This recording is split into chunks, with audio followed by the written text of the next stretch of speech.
I'm going to try another talking video. I just left church. I did a quick spin around so you can see it from the back. I think I might stop out here so you can see it from the front too, because I think the front's better looking anyway. But it's out in the country, so this is going to be a little noisier than when I drive from Marmot. So we can just stop here, get a look at the church from the front. Oops, that's my prop. Okay, that is a little scenery.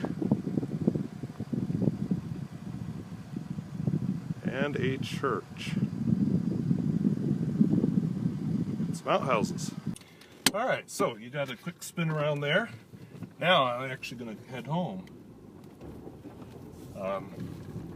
Anyway, it's the church is pretty far out in the country. It's, as you can see, the road is not paved. It's actually not going to be paved for quite a while here.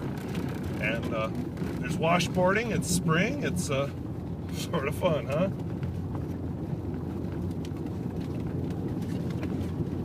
A small congregation. I like that. I like. I really get to know the people. Small congregation. You can really take part in the church. It's really easy to take part. Sometimes you take too big of a part. Actually, I just. Yeah, now this is somebody from the church turning around. We'll see. She's probably wondering what I was doing there, filming.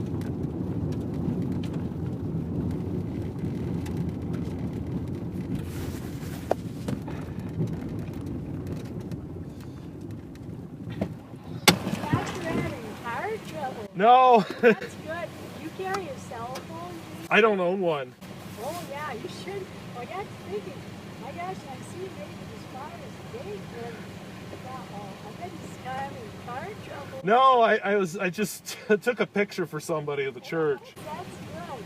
That's good. I thought, if I don't go back and check it, people wonder, but I didn't go far, Yeah. That's good, Jason. Yeah, no, I was just taking a picture and. Yeah, I think your cell phone was track phone. Yeah. They were doing that cell phone.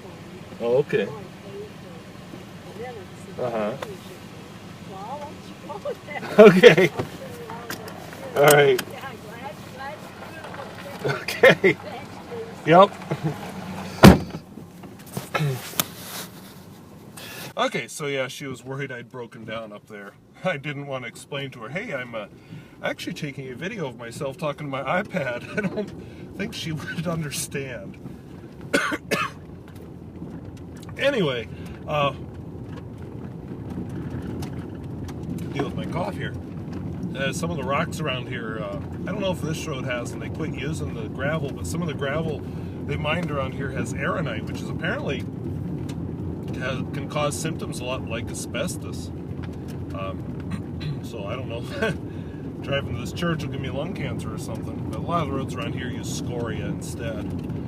But what I was actually going to talk about, I'm going to hit a couple of topics while I'm just driving. The first one I think I want to talk about is that TWSBI. Since this is a fountain pen channel mostly. I said I had a TWSBI 580 I reviewed a few weeks ago, and I mentioned that it skips, has hard starts. So some people suggested flushing it with ammonia, which I did several times. It took a lot of flushing, but I think there must have been oil in the feed somehow. I don't know really what caused it, but once I used the bulb and everything to really flush ammonia solution through it, and ammonia will take care of oil.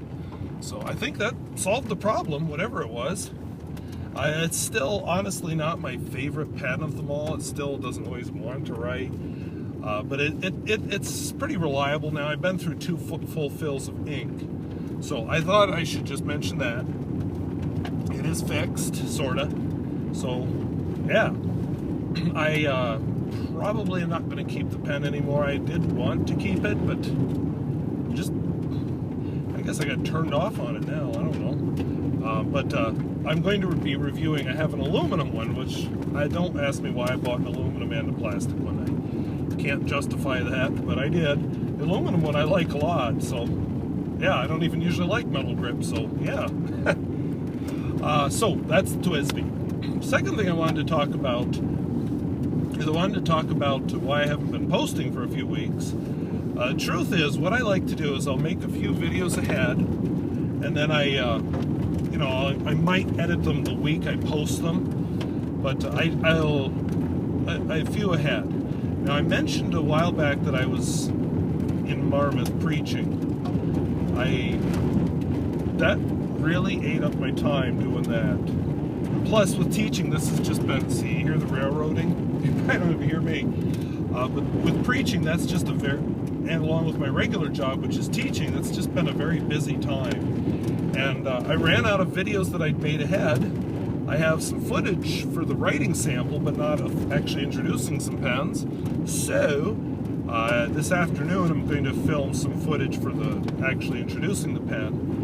And hopefully I will be back on a regular posting schedule again this week.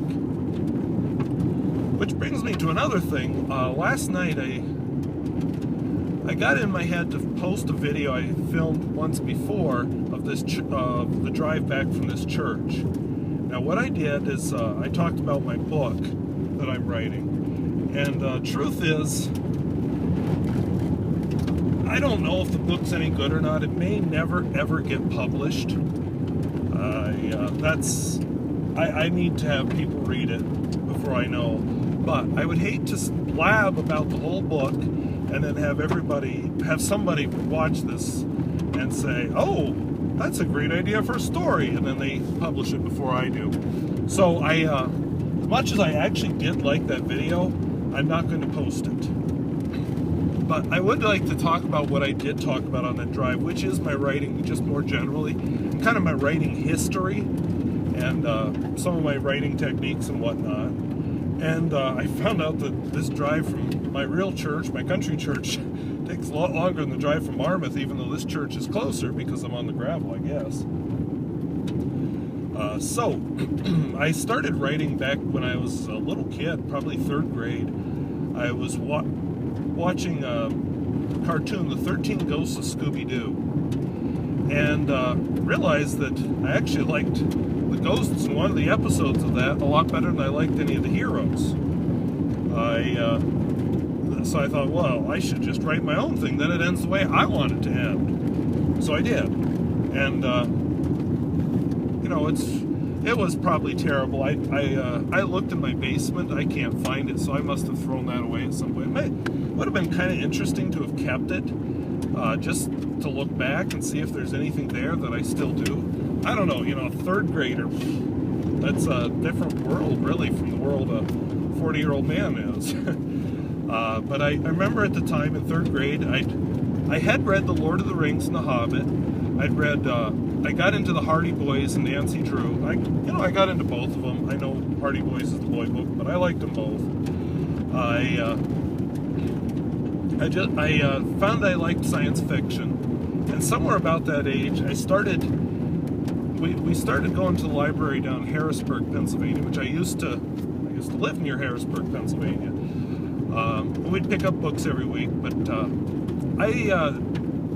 for a while I took out books from the juvenile science fiction side, but I got bored with them pretty quickly. I read Arthur C. Clarke had some juveniles. What's his name? Darn. Robert Heinlein, there we go, had some juveniles, but I got bored with them. So I started going over to the adult side and picking out books, and nobody seemed to know the difference, so yeah, I just kept doing it. And I liked it a lot better. I actually read a couple of James Bond. Mostly I stayed in the science fiction area. I discovered, I didn't like him then, but he kind of grew on me. I don't know when, but if you've ever heard of A.E. Van Vogt, and I might be pronouncing that wrong, I actually kind of didn't like his books, but I kept reading them, so that must mean deep down inside I liked them. I actually now have a whole collection of his books. I don't know if I have quite every single one, but I have a lot, so now I'm turning. Anyway, what I like about him that I wish I could do is he is excellent at making you feel like you're in an alien world. Now, I will admit, a 1930s alien world or 1940s alien world. What is it? The world of Null. Sorry, the world of Null. There's a scene where a guy jumps up on the running board of the car. Well, it's supposed to be a far future city, so I'm pretty sure not.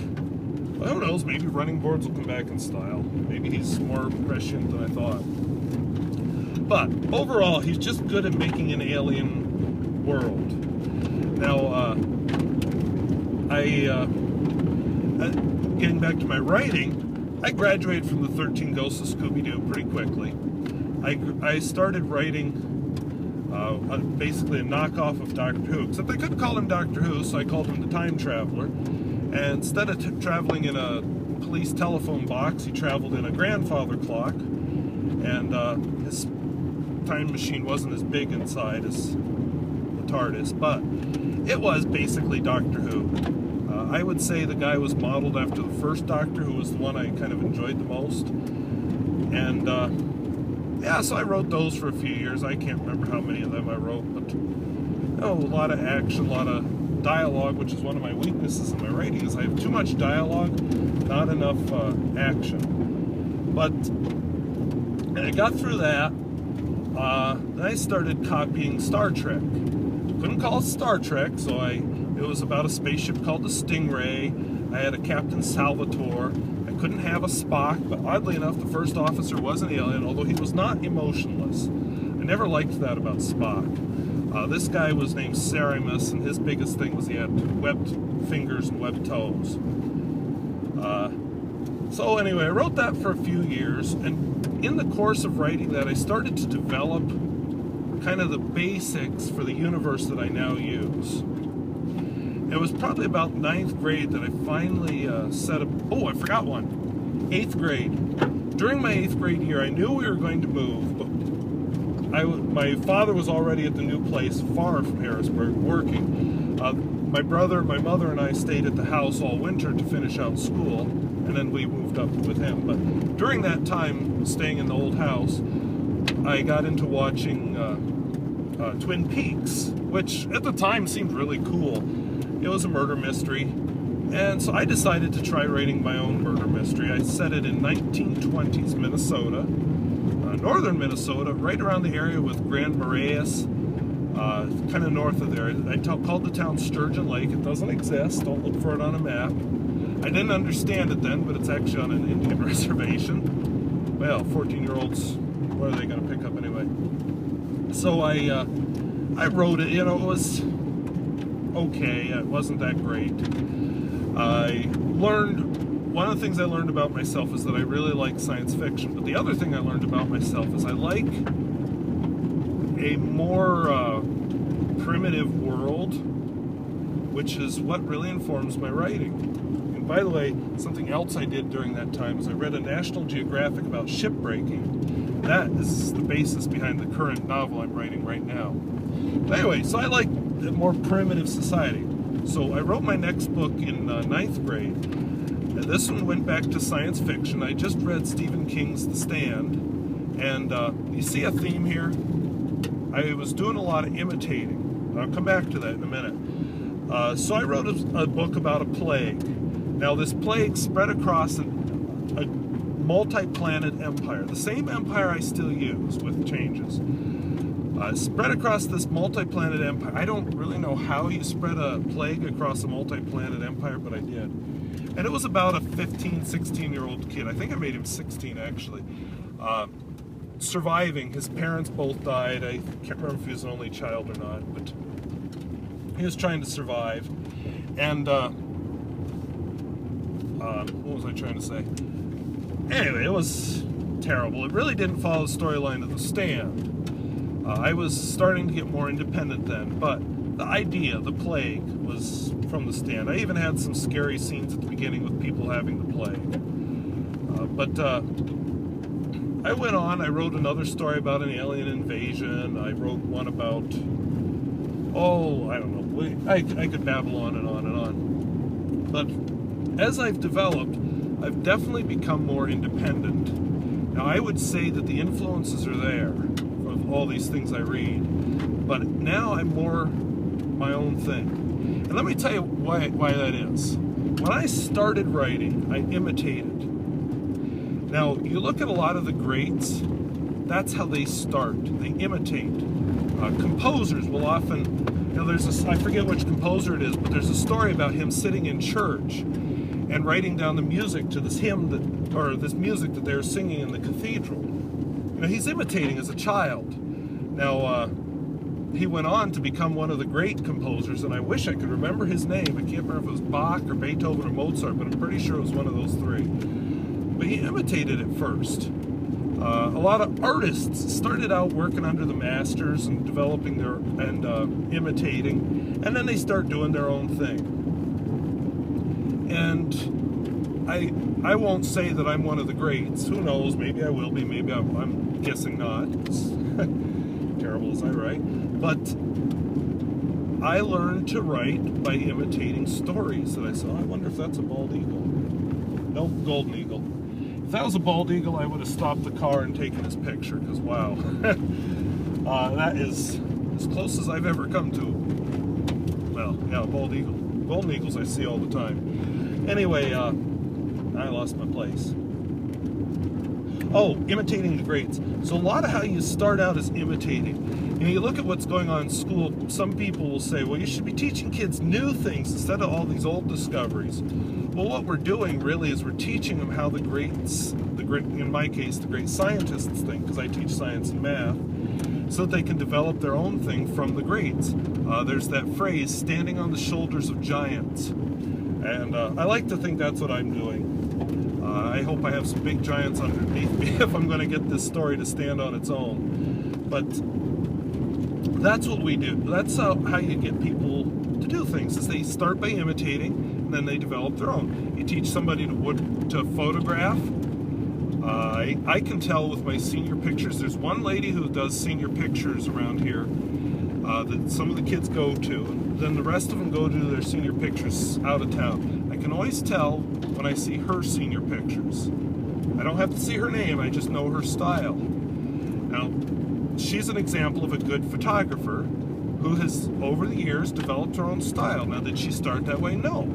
She started out doing snapshots, and somebody probably said, oh, you're so good, you should take money for this. And she worked on it and looked at good photographs and said, oh, how did they do that?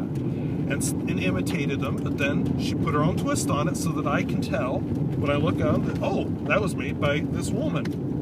The ones from out of town I don't recognize because I don't see them often enough. But the ones here in town, the ones that she does, I recognize. It's just, I couldn't even put it into words. I just look at it and say, yep, that's her. That's how I think sometimes if a famous author were to put out a book under a pseudonym, I think people might even be able to tell from their style, oh, that's a John le Carre book, or that's a Frederick Forsyth, or Stephen King, or what. In fact, Stephen King did try that for a while. You can just tell they have a style. They develop their own thing. And I like to think I'm developing my own. I have a universe. I like to write about people that aren't living in a high technology area. Like the planet I'm writing about now, there's a lot of people with no electricity. I like to write about the have-nots of this universe. And that's just part of how I developed as a writer. I'm hoping that'll be my signature style, is I'm not writing about the high-level, high-tech people. I'm writing about the little people. Really little people that don't have anything. Some of them don't even have electricity. That's what I want to be. I like to think there's religion in my books, but I'm not a Christian writer. I am Christian, obviously I'm on my way home from church, but I'm not a Christian writer. So my books are going to be Christian friendly, but I don't mind showing the dark side of Christianity, and I don't mind at all showing Christians in a bad light, because guess what? Just because you're Christian does not mean you're automatically a good person. It just means you claim to believe in God. And there are people who say they believe in God who do not. I'll even admit that there's a few things about the Bible that I read and say, huh. And I don't want to get into that because, like I said, this is not a religious channel. But You always want to think about it and question the foundations of anything you believe. I don't care if it's religion, politics, global warming, whatever it is. Know why you believe things. Sometimes you end up saying, oh, I really don't have any good reason for thinking the way I do, but there sure seems to be a lot of reasons to believe this way.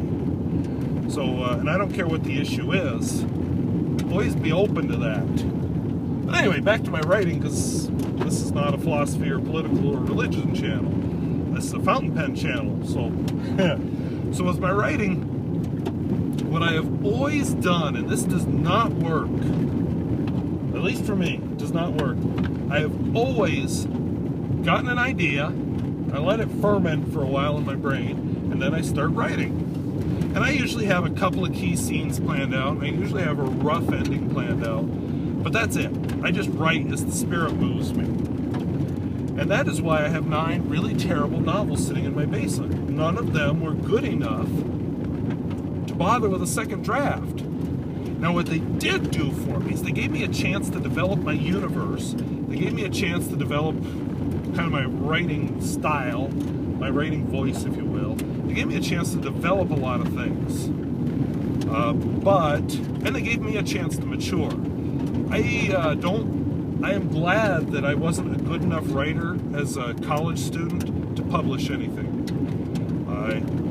Financially, and most authors do not make a lot of money off their writing. Financially, it might have been nice if it had been good enough, but I'm glad it's just hidden away, because I had a lot of growing up to do at that time. I was a kid, and kids do kid things. My writing had a lot of kid views in it, so it's probably better that my writing is not till now. Anywho, what I decided to do with number 10 is I just thought, well, I'm going to sit down and write this puppy. And I got about 2 paragraphs into it, and I said, wow, you've been excited about this novel.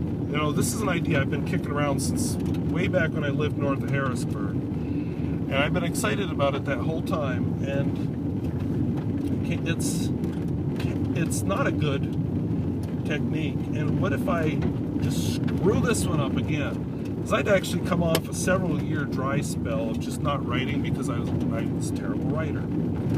So what I did is I stopped after a couple of paragraphs, and guess what I was writing about? I was writing about Ian as a 4-year-old kid getting beaten by his stepfather.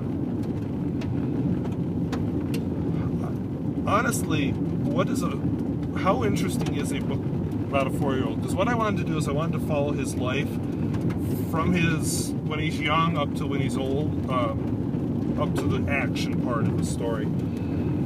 Well, people don't do... There's exceptions, but basically kids are really not that interesting, except maybe to themselves. So I just sat back and I started writing. Instead of book, I started writing down ideas. I want this to happen, I want this to happen, here's my setting. I planned out characters. I filled a few notebooks with just random jottings and ideas and sketches and stuff. And then I started really thinking about the story. And instead of writing a story, I wrote an outline. Not a traditional outline like my English teacher would have taught me.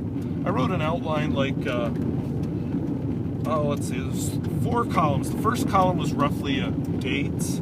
Second column was the widest column. That was the hero's column, what's going on with him. And then the other 2 columns were the other 2 viewpoint characters, who, by the way, were both women. Are still both women, actually. Funny how gender doesn't change. Anyway, I had just crossed onto pavement. What am I trying to say? So when I don't have a script, this is what happens. Anyway, what I did is I edited my outline a bunch. And you know what? The first thing that went? Ian's whole childhood. In fact, everything up to age 36 just got chopped out and turned into backstory. Because I realized, like I said, a child doesn't do anything that interesting. I mean, it's good backstory. It helps you understand Ian, but it doesn't need to be part of the story. So what matters is going to come up in flashback. No, not flashbacks, but him or somebody else telling stories. And then that's it. The rest of it is just going to be his adventures starting at age 36 when he actually does something. And oddly enough, I was about age 36 when I started writing that book. Now I'm coming into that small town I mentioned in my last video that is very well kept. I'm just coming into it from the north, so I'm not on the highway. That's why the road's paved. It's actually the only paved street in this town, because North Dakota, there's still towns with unpaved streets. And this is one of them. Main Street is paved, and then they took the pavement up past the school back when there was a school. And I'm coming up on the school now. I don't know if you'll be able to see it out the window.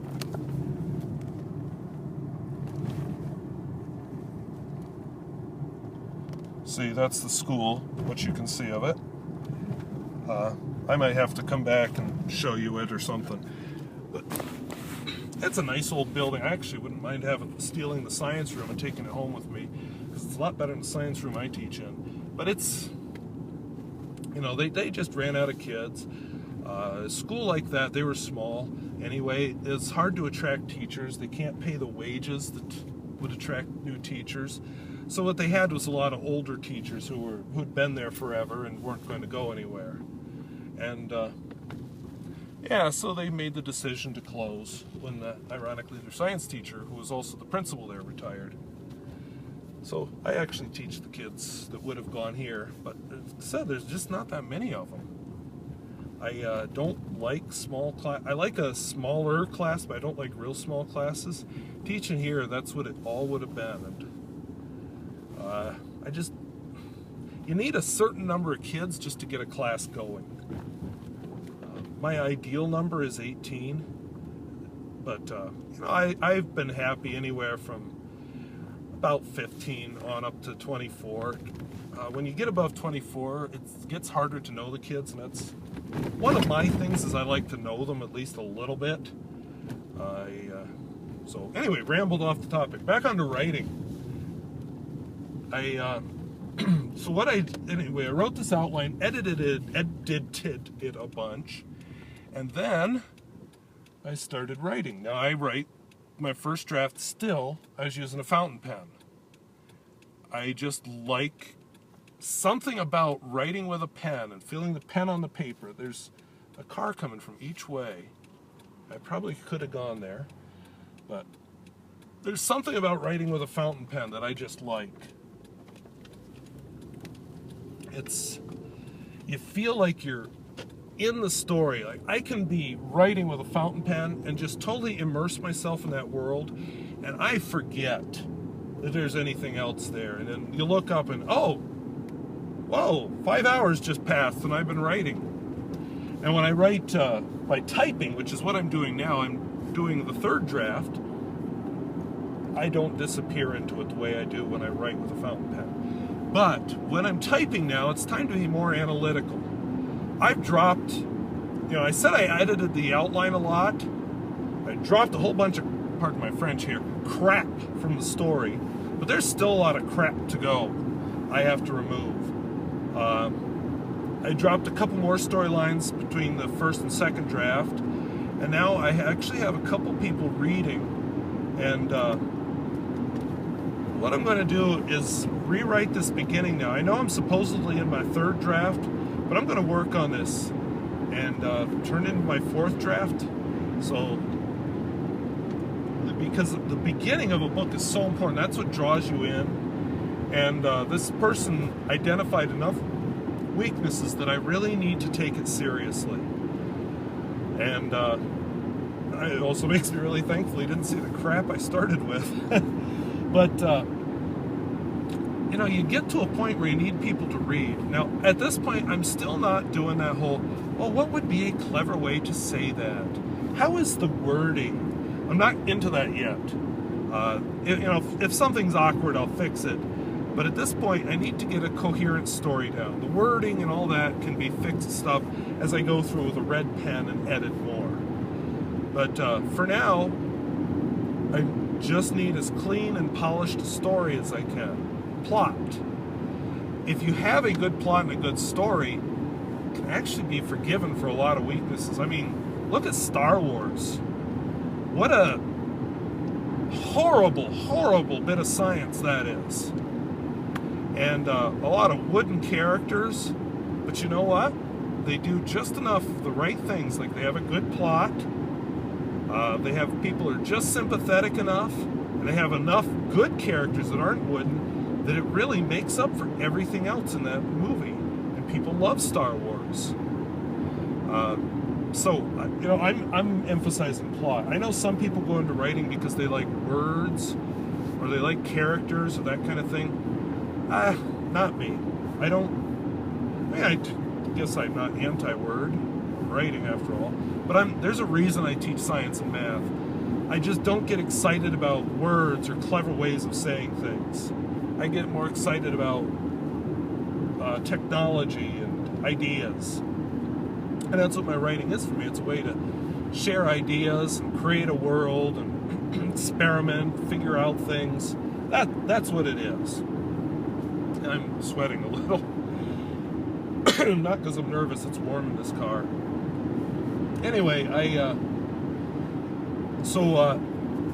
somebody told me once that it takes 10 years on average for an author to write their first real book. And that may very well be me. I'm just learning so much. And now, at the beginning, it was just scattered practice, those 9 crappy novels. Now I'm really focusing on my craft. And I hope that means I'm learning how to be a true writer. I don't know. But when you look at experts, they do like targeted practice. Like somebody that plays an instrument, for example, will practice a piece, but then when they practice, you know, they have to play through it, of course, but what they'll really focus on are the difficult parts. Like this measure is really difficult, so they'll play that measure over and over until they get it right, and then move on to the next little bit. So right now, I think I'm at the stage where I'm going over plot over and over again. You know, I think I may do a few more drafts just working on the plot. Which I should have worked on the outline, but you know what? I'm learning. Hopefully when I write the next book, I'll get all these plot details ironed out in the outline and not have to worry about it. Because most of your professional authors, when they do their next book, are much better because they know what they're doing. They've been through several editing sessions and so on. So plot right now, I'll focus on characters, I'll focus on, the wording. One of the other things I was advised to do is read it out loud, and I know I do not write well. Whenever I turn a paper in as a student, I always have to edit and rewrite a lot. If I just turn in what springs from my brain, it's junk.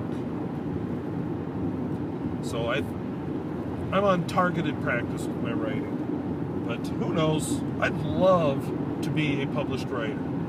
I would really, really love to be able to devote my time to it, actually.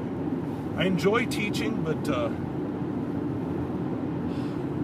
boy, do I say this? Sometimes I might have a student read this. I enjoy teaching. It's really what I feel God called me to do. But I'm getting to the point where I'm wondering if there's something else I could be doing. Something else where I could use my talents, and maybe I've learned as much from teaching as I can. Not that I still don't have things to learn from teaching, but maybe it's time to spread my wings and fly in a different direction. Don't tell my parents I said that either, because they like a nice secure job, and jumping off into the wild blue yonder would scare them. So I don't know. We'll see. The writing would be fun though, but definitely not dependable income. So I have to know that I'd be able to make a living off of whatever I do. That's really important to me. But I would love to be able to write, really just focus on it. I also enjoy photography, but I don't see myself doing that for a career.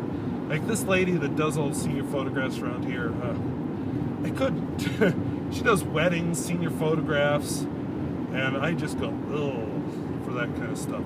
The photography I enjoy is sports, and I really enjoy going out sometimes, traveling and just taking pictures, especially in that golden light. I like that, but You can't make money in southwestern North Dakota doing that. I don't even know if she really makes enough money to live on doing her senior photographs. Make more. I'm surprised how much those things cost. But, I think it's important that she lives on a ranch, so she and her husband ranch together, and that's how they support the family. But, writing is something I don't have to live in New York City or Los Angeles to write. I can live right here in my little town in North Dakota. So, that's what I'll do. I'm trying to think what else I want to say about writing. I might stop this. But if you've listened this far, congratulations, because I really am rambling. I thought talking about writing would take longer, but and now since I'm not really giving away my story, maybe that's part of why.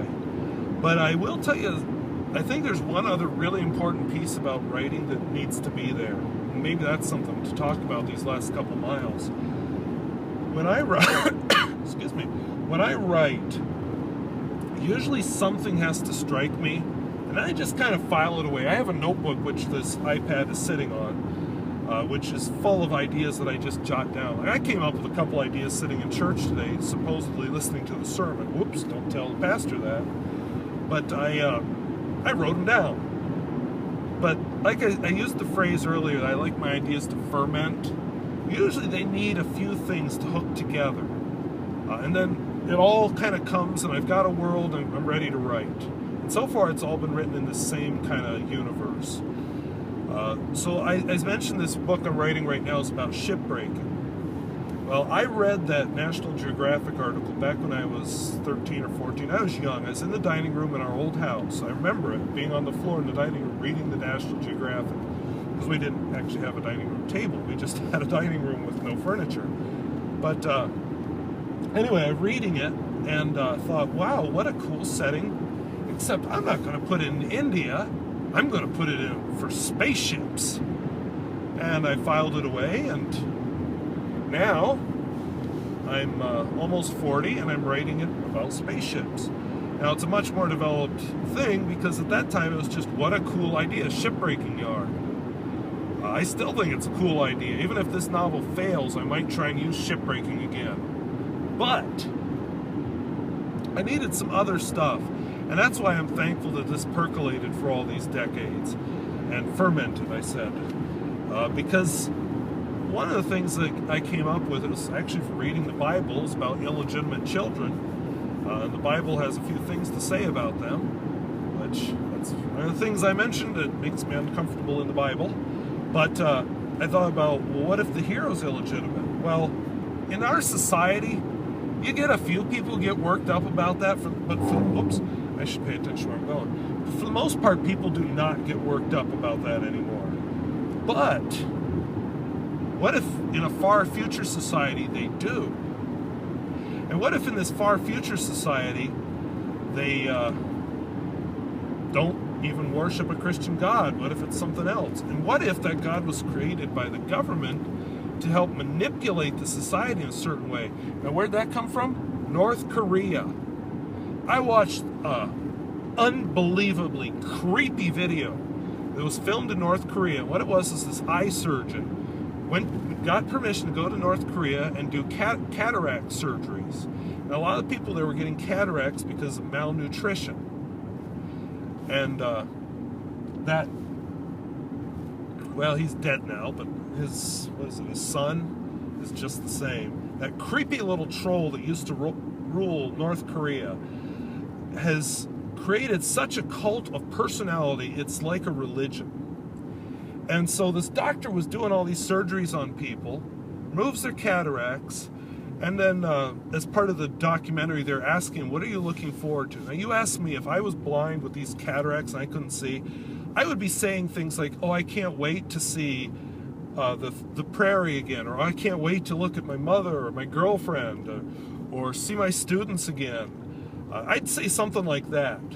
To a one, every single one of these people said, I can't wait to look on dear leader's face again. I mean, that's just sick. That he's got them so twisted. And I don't know, I'm sure some of them were just saying it because they don't dare say anything else. Maybe a lot of them were saying that because they don't dare say anything else. But yuck! What a horrible, horrible little man. And then, yeah, I'm getting mad. I'm sorry. This is not supposed to be a political channel, but I'm angry now just thinking about this video. So then when he took the bandages off these people, it was in this big room where they had a big picture of the creepy little troll in the front, and they filmed them. And all of them, like you might in a church when you're just overcome, and I've never been this overcome in a church, honestly, but they go up to this picture of the creepy little troll that rules their country, and they're all thanking this picture, and it's kind of like you'd be saying praise Jesus, and only, oh my, yeah, okay, getting angry. It just was so sick how he had those people twisted. And anyway, what I realized after I calmed down, because it took me a while, you can tell this one gets me worked up because I'm getting worked up right now so bad I'm forgetting my topic.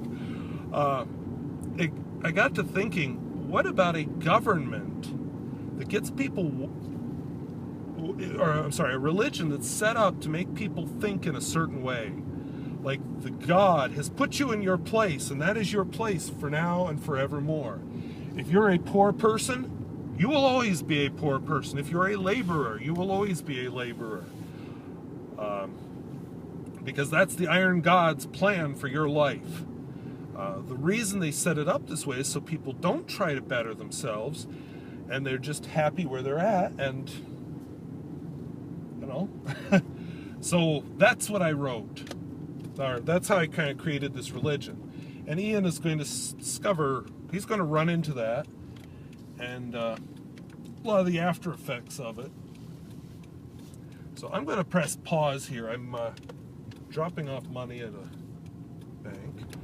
And anyway, I will finish up as I head home. So, yeah. Okay, we'll get this thing done. Driver's side window does not roll down in this car, by the way.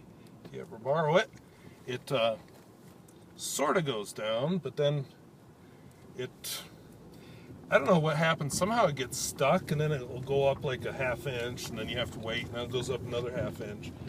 And that would be okay if I lived somewhere where it never ever rains, and it never ever got cold, but I live in a place apparently with rough parking lots too, where it does both. So now that I'm finished that, I'm headed home. Anyway, to finish up with the writing thing, I think I couldn't be happy if I'm not writing. It's just something I need to be doing. It gives me a break from my real world. It's as much of a break as reading is to me. Maybe even more of a break than reading.